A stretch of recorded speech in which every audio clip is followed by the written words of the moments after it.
What happened in your life that you decided to immigrate? There was a war basically with the neighboring republic. What idea you had when you moved here? I honestly had no idea. So it was like a complete adventure. And I haven't seen my mother for 7 years. You know, I just told you that I'm from Armenia, I'm not from Russia. Was it hard to be in a law school as a student? I just slept in my car before the studies. It calls dedication. Yes. Do you have some interesting stories of your clients maybe? I have a lot of sad stories. They get married and they come here. Most of them speak very limited English. And then, you know, sometimes it works. But a lot of times it does not work. There could be very different scenarios when they come here.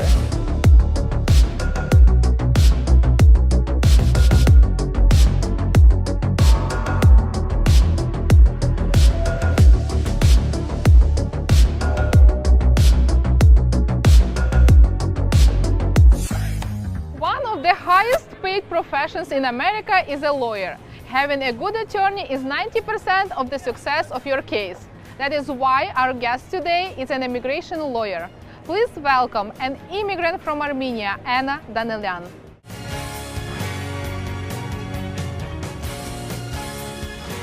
I would like to welcome Anna Danielian, the immigration lawyer based in Los Angeles. Hi, Anna. Hi, Oleksandra. Thank you so much for coming. I know you have a very tight schedule, and thank you so much for finding time for us. Thank you very much for inviting me to your show. Can you tell me what happened in your life that you decided to immigrate? Well, I mean, back in the days, I was a young girl, so nothing really happened in my life, but like lots of things were happening in my country. There was a huge earthquake in 1988 in Armenia. And also there was a war basically with the neighboring republic, Azerbaijan. And so as a young woman, I really didn't see a path for myself, like for a professional career or self-fulfillment. In Armenia then, I don't know how it is right now, but I don't think there were that many changes.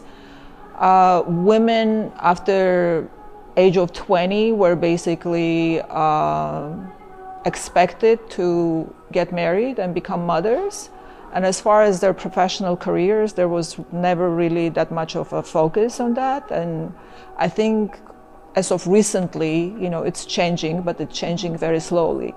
So for myself, I felt that, you know, I need a bigger platform to play and to experience different things. So within myself, for some reason, even though there weren't like a clear-cut path how to immigrate to the United States, somehow I always saw myself going there and becoming someone. So that's how it started, just an idea, just a feeling, just a desire. And you didn't have anybody in your family who... No, I had no family, I had no relatives, I didn't even have friends. So it was like a complete adventure. And yeah, and somehow I survived and we're here today. So when was the last time when you were in Armenia? So actually I've been here since 1990, and in all these long years I went back only once, 20 years later, after not being there. So when I left, it was a Soviet country, and so I came here with a Soviet passport.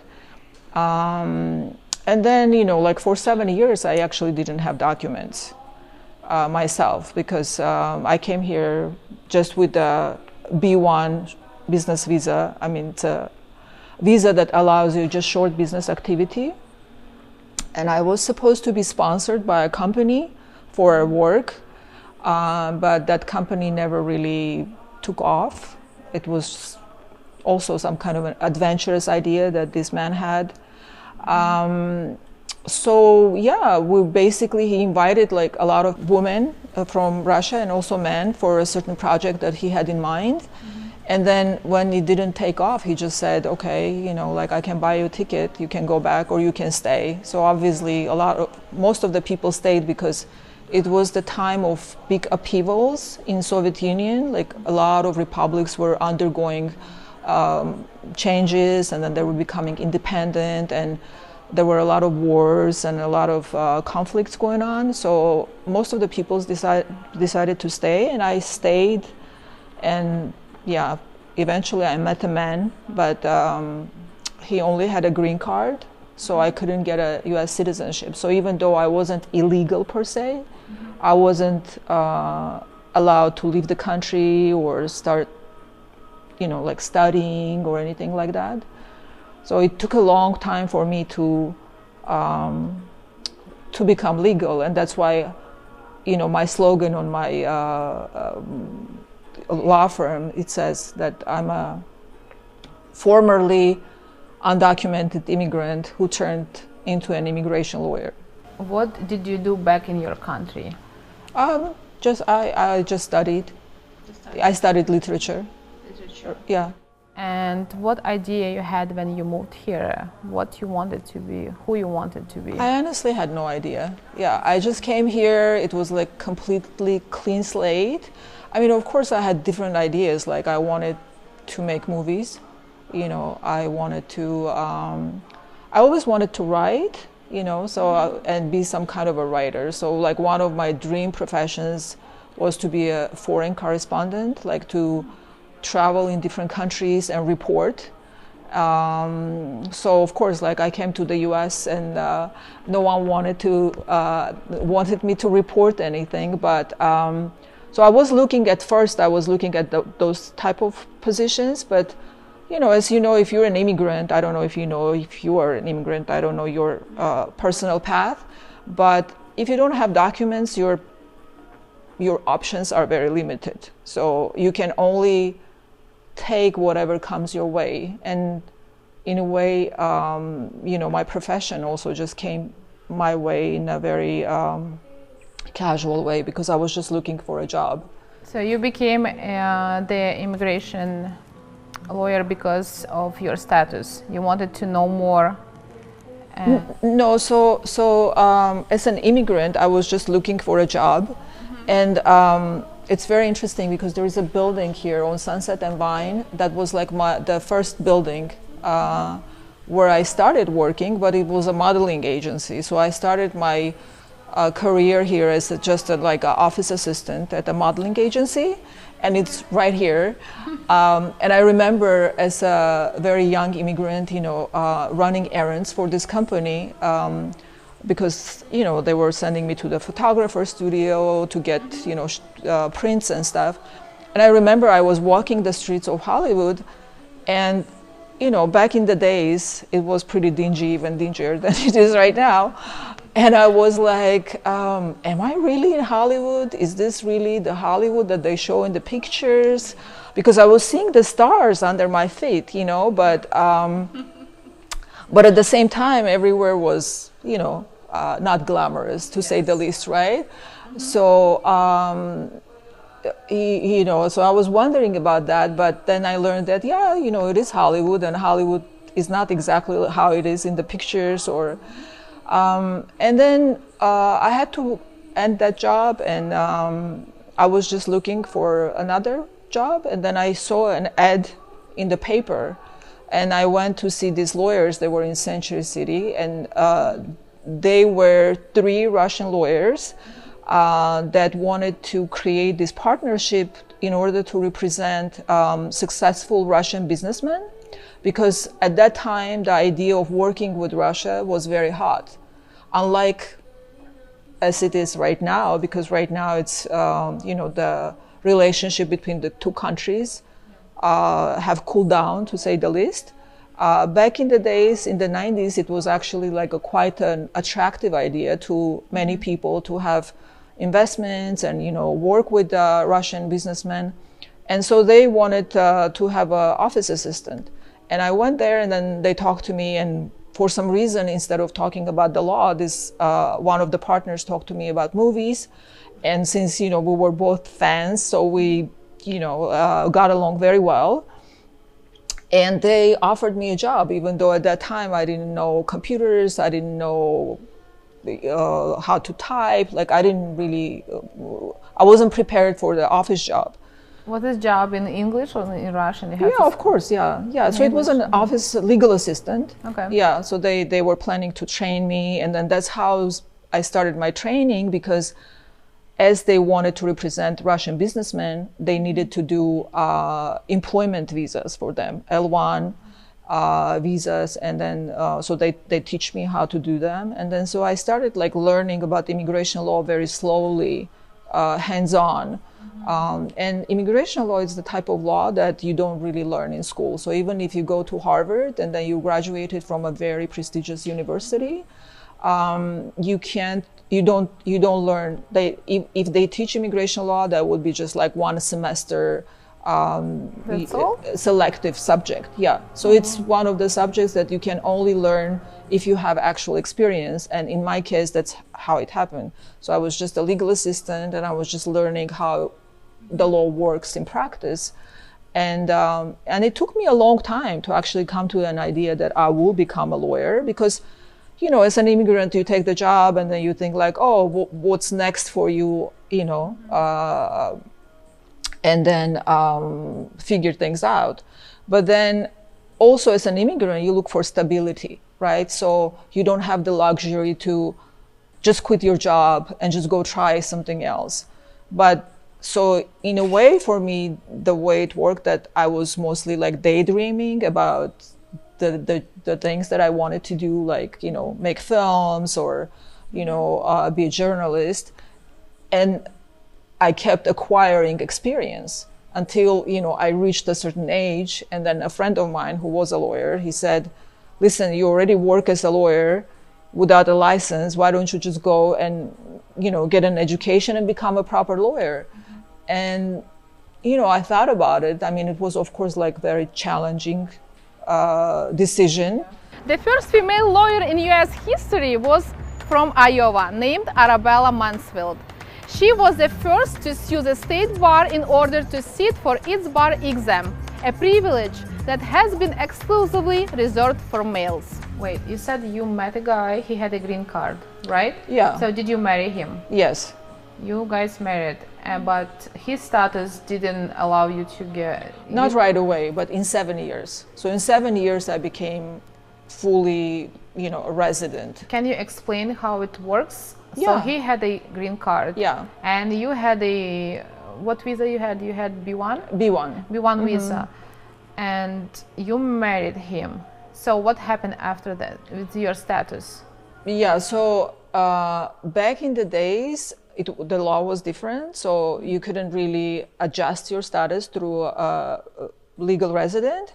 So the situation with those marriages, they actually vary from time to time, because if there are visas available in that category, so you could actually adjust. So at this time, for example, if you come here as a B1 or B2 or, you know, like with any type of lawful status, and you enter with inspection and you marry a green card holder, you can actually adjust your status exactly the same way as the citizen, so long as you are legal and so long as you are not working without authorization. But back in the days was different, so it took me a long time. So now if you marry someone with a green card, you can adjust your status and have a green card right away? Yes. How like long the does same it way take? as a US citizen. Well, right Oh, is now, it all the the same? COVID and all that, like maybe a year. When did it You will get happen? What year? Do you know what year it happened? A couple of like 3 years before. Because I know it wasn't like this. Yeah, they had visas. Yeah. So they had visas, and yeah, it was kind of unprecedented. And then, so people who were, they got really lucky. Persons who married legal residents before they had to maintain their lawful status, like let's say through a student status, because they couldn't like fall off the status. Like if you're married a US citizen and you somehow lost your status, you know, like you didn't maintain your lawful status, and even if you worked illegally, you can still adjust your status. So that's a special privilege that immediate relatives of US citizens can have.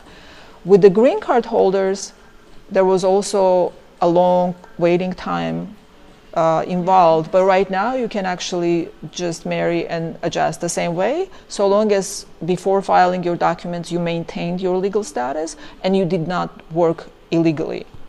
It's interesting. Yeah. Very interesting. Yeah, it's so that's a good thing for today's immigrants, I guess. Yeah, and I think it is, yeah. yes. But like that man that I married and we divorced like long time ago, and then I remarried and I had a child and I divorced again. So at the time when I went to law school, I was a single mother, and I worked full time at the law firm, and I couldn't afford not to work and just go to school. So I had to combine, working and raising my child and also studying. How old was your child when you applied for the school? He was, I think, 12. 12? Yeah. Yeah, still young. Yeah, very young. But, as they say, behind every man is a great woman, and behind every woman is also a great woman. So behind me was my mother, who came here, and my mother is a teacher, and my son was her first grandchild. So my mother really helped me a lot, like by being there in the evenings when I wasn't there, and not worrying about where my son is or is he well taken care of. So I think without my mother, who knows where I would be. So I'm very grateful to her. For sure. Mm-hmm. I know there is a huge Armenian community here. Yes. So do you communicate with people from your country, or you mostly with American people? Yeah, so in immigration law, of course, like many immigration lawyers who come from different backgrounds, they obviously use their language skills, and then their also knowledge of a cultural background to work with the people that they can associate themselves with. So I came from Soviet Union, which means, besides Armenian, I also speak Russian. So I have a lot of like Russian speaking clients. It could be Armenians, it could be Uzbek, it could be Korean from Uzbek. So I have a very diverse group of people. And I don't even have that many Armenian clients, I guess, because I'm not based in Glendale, because, as you know, the Armenian community is based in Glendale, and then in Glendale they have a lot of immigration attorneys. So I guess they don't have to venture to Hollywood to find another one. So if, I guess, someone recommends me, then they come to me. But my clients come from different ethnic backgrounds, but they're mostly like speak Russian as a common denomination between them, as it was common in Soviet Union. It reminded me when I moved to Los Angeles, one person met me and he said like, "Welcome to the United States of Armenia." Oh, really? Yeah, it was but funny. What's interesting, that you meet people that you say that you're from Armenia and then they don't even know where it is, or they would just say, so like literally 2 days ago, I was speaking to a guy, right? So he said, "So where are you from?" And I said, "I'm from Soviet Armenia." So just to give him an idea. Mm-hmm. But, I guess like Soviet Union has disintegrated already, like in 1991. And a lot of people already forgot about it, even though it's very, very relevant in our lives, like, right? Like it didn't just disappear. We didn't become like this. It was the same when people asked me where I'm from, and when I said I'm from Ukraine, mm-hmm. they asked me like, "Is it in Russia?" Yeah, exactly. So we're always associated with mm-hmm. Russia, right? So, and then we talked about it, and he even said, "Oh, so he lives by a Turkish consulate," and then he says like he sees the protests and stuff. Mm-hmm. And yet, he said, like in a few sentences, he said, "So what part of Russia you lived in?" And it was just so weird, right? Like I said, "Oh, I just told you that I'm from Armenia. I'm not from Russia. I speak Russian, but, I never lived in Russia." And he was like, "Oh, yes. Oh, okay. Yeah, I got confused." And then, of course, there are other people who think that all Armenians live in Glendale. So whenever I say I'm Armenian, they'll be like, "Oh, and you live in Glendale?" And I even had a friend who said, whenever we went somewhere, and then like let's say somebody would approach a guy, and this was a long time ago, and then they would be like, "Oh, so where are you from?" "I'm Armenian." "Oh, and you live in Glendale?" "No, I don't." You know, and she's like, "I'm gonna make a T-shirt for you," and then on the T-shirt it would say, "I'm Armenian, but I don't live in Glendale, and please wear that T-shirt when you come out with me." You know. Because there is a lot of Armenians. Yeah, there are lots of even Armenians. Even in Burbank, I was surprised. I was entering one store and people started to talk to me in Armenian. Yeah. I was quiet and she started to talk in Russian right away to me. Oh. It was my biggest surprise. I never expected. Yeah. They're actually going to even have a museum of Armenian history open soon in Glendale. It's a new one? Yeah, completely. Oh. It's still under construction. Oh, that's interesting. Yeah. So we took over Glendale. Oh, that's true. I can tell, yes. Do you know that the second largest Armenian community is in the US? 1.5 million people. The biggest community lives in Glendale, California. Can you tell us, do you have some interesting stories of your clients, maybe what happened, maybe they can be useful for the people who want to immigrate? Yeah, so I mean, I think that like as maybe a word of warning, you know, to certain clients that seeking immigration, for instance, like I have a lot of I don't know, should I say like sad stories, you know, like of these mail order brides that come here and then they get married to US citizens to come here. And so throughout the years, I can see a certain pattern, you know, a certain pattern of a certain type of men that travel to Russia to bring women. So these are like older men. A lot of them are veterans. From here? Yes, from all kinds of states, you know, from all states. Because of course there are agencies, right? There are agencies that advertise like, oh, Russian women are beautiful, they are, you know, docile, they are agreeable, blah, blah, blah, you know, meaning that like if you're looking for the old-fashioned type of marriage, you can find a woman there. And then, yeah, so they organize everything. They organize these trips to mainly larger cities like St. Petersburg or Moscow or even Yekaterinburg. And then, so they bring a lot of women to introduce to this man.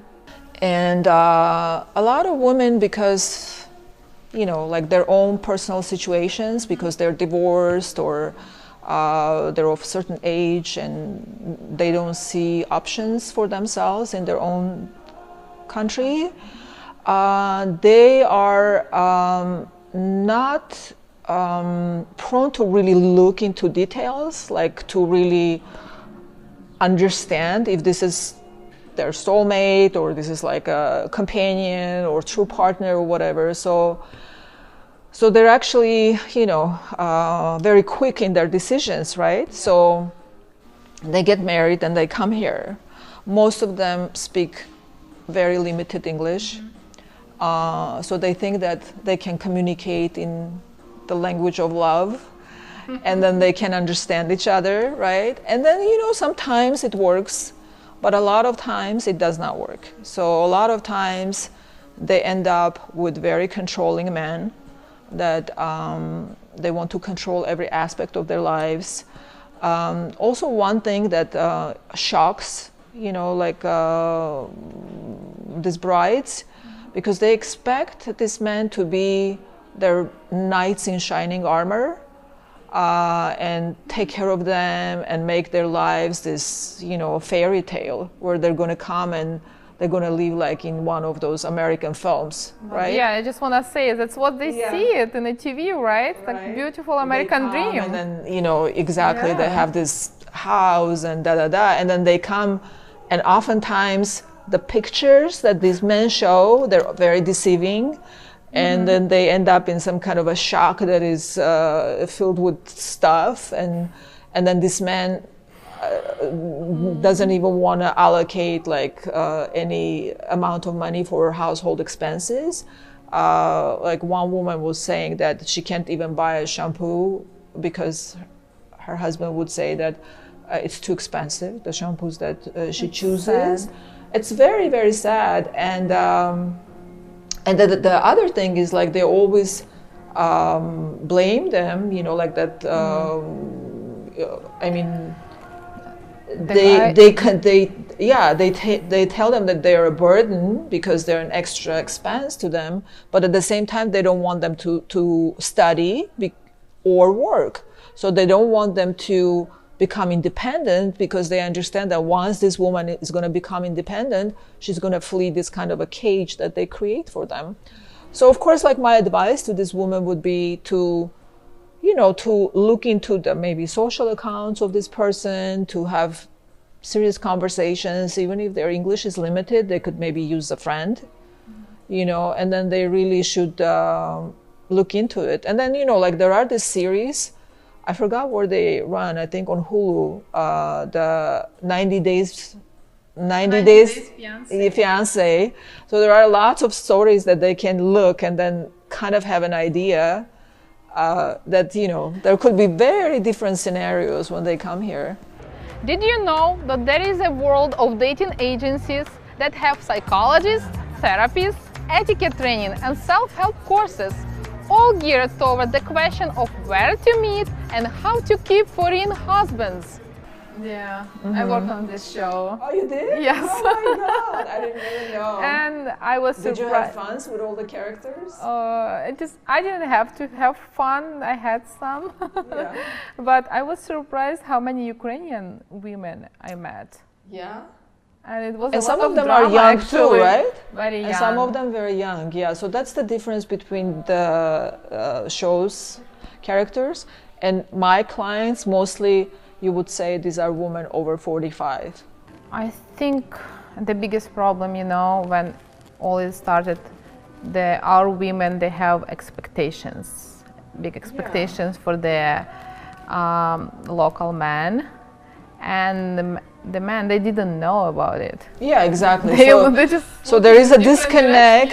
Yeah, because, but at the same time, it's interesting because like the men who look for Russian wives, I mean, of course, obviously they want to have someone beautiful because the idea of this Russian or Ukrainian woman being very beautiful, that's very common. So, and sometimes men here feel like if they get a Russian wife, they can get someone out of their league, so to speak, right? Because they live in America, that's an attractive advantage that they have. So this woman would be more likely to go with them, which actually works for them. Yeah, so that works, yes. But then later on, you know, they kind of want like a woman who's more old-fashioned, like who would be kind of like a, you know, like a wingman of a man, you know, like. I think it's a different mentality. Right, it's and really then the hard. woman, yeah, but then at the same time they expect them to work and speak the language, and they don't understand, like for an immigrant, it takes time. It takes time to learn the culture, it takes time to know the language, you know, well enough to get a decent job, and I mean, it's a huge change. I want to go back to your law school. Was it hard to be in a law school as a student? Yeah, of course it was very hard because I worked 8 hours a day and it's a, you know, pretty demanding job. You know, just as my route, you know, I lived in Hollywood for, I have been living in Hollywood since, I don't know, the 2000s. So I had to take my son to Koreatown, drop him off at his school, and then go to Encino to my office, then get off, and then at 4:30 so that I don't hit the traffic at rush hour, and drive to Glendale. So I can be there, and sometimes, you know, I just slept in my car before the studies. My routine was, you know, just to get green tea at Starbucks that was like across the street, and then sometimes just study something if I had a test in the car or at the coffee shop, or if I didn't, then I try to just have like a nap in my car. It calls dedication. Yes. And then go there and then stay up, and then like I would drink so much green tea, then later I would come home and I couldn't sleep, you know. And I know. Yeah. And how long did it take you? How many 4 years. 4 years. Yeah. So 4 years because it was a part-time studies. If it's full time, how many It's years? 3 years. 3 years. Yeah. So you have to go additional time if it's part-time. Can you tell me how much was it? The amount? The law school, yeah. So I chose my law school for certain reasons, right? Because I actually by that time was working at a law firm as a paralegal for a long time. So I already knew I wanted to do immigration law, and kind of knew that I would have clients and stuff. So I really needed something affordable, close to my work. It had to be practical. So I couldn't just, you know, I wasn't like one of those people who were in their 20s and decided to go to law school so that like a good law firm would pick them, because I already knew that I wanted to work for myself. And so this school is in Glendale, and I believe it was maybe 15,000 per year. So for 4 years you had 60,000. Yeah. Did you take a loan? I did not. You did not? No. So this was like one of the best things that I did it later in life. So I did it at the time that I could afford without taking a loan. So that's impressive that yeah. you were able to pay it off. Yeah, well, that's why I also worked full time. And but still people yeah. work full time. And yeah, you have because you know when you take a loan, the interest and stuff, then it becomes 100, then it avalanches, it becomes like, yes. you know, a whole another amount, and I didn't want to deal with it. I wanted just to get my license and start working for myself. Nobody wants to deal with that. Yeah. Right. Some people have to. Right, of course. Yeah. And I'm sure if I went to law school like younger, I probably would do that. But I felt like I have, you know, less years to pay off that loan, so I decided to do it in one shot. Was it enough for you just to take these classes to become a lawyer? No, you have to also. So the hardest thing in becoming a lawyer, of course, like studies are very hard, but you also have to take a bar exam, and if you don't pass the bar exam, then you can't become a lawyer. And that's an interesting thing between being a lawyer in the United States and being a lawyer, like let's say in Russia or Armenia, because in Russia, for instance, if you graduate from the university as a lawyer, so you basically, it's called like jurist, which is like you're a lawyer. Whereas here, you get a JD, which is Juris Doctor. Okay. So you get a professional degree. But in fact, the way the system works here, as a Juris Doctor, you can't really do much. I mean, you can work the same as paralegal, you know, for a lot of law firms doing research and, you know, things like that. So again, like you're more in supporting roles, but you can't, for example, legally consult people. So in order for you to be a consultant, and because, you know, like in immigration, there are a lot of consultants, even people who had one immigration case ever in their lives, they're all immigration consultants. Everybody has an experience in immigration law. But legally speaking, right, like you have to have a license, and for that you have to pass the bar exam. So is it required after the school to pass this exam? It's not exam? required, but if you want to get, okay. But if you want to call yourself a lawyer or attorney at law, so you have to pass. If you don't pass, then and you have to you're pay a JD. for this. Yeah, you pay $1,000. $1,000. But it's a very grueling exam. It used to be three days, now it's 2 days. So the last time, at the time of COVID, they actually had it online, which made me very envious to the people who took it at home, and you know, and I was like, I just wonder how much easier it is, like just, you know, as they say at home, even walls help. So. But how does it work? You said 2 days. It's like 2 straight days. How many hours? Yeah, does it take? It's like I don't remember exactly, but I think it's like 3 hours, then it's like a 1 hour break, and then another 3 hours. It's very grueling because the time limit Oh, So they give what you a time kills you, limit. it's a time limit. Yeah, because You have a timer. so you have like multiple choice questions, like 200 of them. So each question is like, I Tricky. think it's like a minute and a few seconds that you have to, It's really fast. have the questions. Yeah. So a lot of people have to really train, because you have to not only read very fast, but you also have to, because they always give you 2 right answers. So there's like 1 wrong answer and 2 right, but one is It's more tricky, right right? than the other one. Yeah. So you have to choose the best. Okay. And that's a very hard task. But as soon as you pass this exam, this test, yeah. Are you able to practice? Yeah, so you have to be sworn in by a judge, and then you become a lawyer. But then, again, so there are lots of areas of the law, right, that you can choose that you don't even study in the university. So for example, if you want to be a like tax law lawyer, or if you want to be a bankruptcy lawyer. So if you never worked in the law firm, I mean, yes, you can open your own law firm, but what are you going to do? You really don't know anything about the law. So the fact that you learn about criminal law or constitutional law is not going to help you to become a good bankruptcy lawyer. So what does that mean? That means you have to become an associate lawyer in a law firm of your choice, and then start learning the law there. So what I'm trying to say for a lawyer, learning never ends. You have to always learn. My question is, Yeah. what did you do for 4 years if you have to learn more, and why Yeah. did you pay Yeah. $60,000 for this? That's a good question, but that's how the system is set up. So you have to know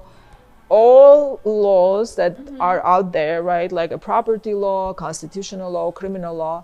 And I mean, in your work, of course, it's good to know the issues the client might have, right? Because a client may come to me with immigration issues, but then as he or she tells a story, there could be some other underlying issues that you have to be at least aware of, that I'm not necessarily going to help with, but I can refer to a criminal lawyer or a family lawyer, and then they can take care of those issues. But you have to have an understanding and awareness of those laws. Yes, and my question is, usually how it happens in the universities, for 2 years you are taking general classes, and after that you can choose your specialty, right? Your specialty, your major, right? It's not like that. It's not like that. No, because you come there already with the bachelor degree, so you have to have a bachelor degree in order to start a law school. Okay. So of course people come there. Some people have political science as their major. Some people come as economy. But in general, you really learn just the general law. Wait, so you cannot apply to the university after the school? You have to have a bachelor degree before you apply? Yes. Bachelor because degree? It's a professional school. It's like medical school. What major? What major should it be? It doesn't matter. That doesn't matter. Yeah, because then later on in your career, I guess like you choose yourself. Most of the lawyers usually have political science. Some people have humanities. I had a classmate who had a major in biology. Yeah, because you can become so many different kinds of lawyers, like a patent lawyer. And why did you choose the immigration? Yeah, I think I chose immigration because remember how I said I wanted to become a writer? Yes. So I always wanted to tell people stories. And I figured that, in immigration, it's the same, right? Like I feel like constantly what I do, I tell people stories. I have like a lot of people who seek asylum in the United States, right? Because something happened in their home country and they don't feel safe returning in to their home countries.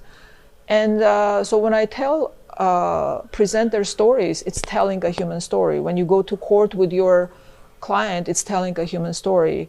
Those stories that I touched on, the domestic violence, when I tell this woman's stories, it's telling this woman's story. So it's a lot like literature, except it's based on true facts. And did you have any funny stories related to your language? You know, we have a lot of funny stories when people come here, and this misunderstanding between people. I think, yeah, from my first years, I had a lot of stories like that, because, you know, as you know, English language is homophonic, meaning two different words, they sound the same to us as foreigners, right? So, for example, I always say beach in a very interesting way. So whenever I say beach, even my son always like, I don't know even if I'm going to say it right again. So I say beach, and then he's like, it's beach, mom. So anyway, there's always like, you know, that word. And then also, you know, bird and beard. I can say bird like beard or beard like bird. And then, you know, there was also this saying which I read that talked to me. It said that never laugh at someone who mispronounces the word, because that means they speak another language.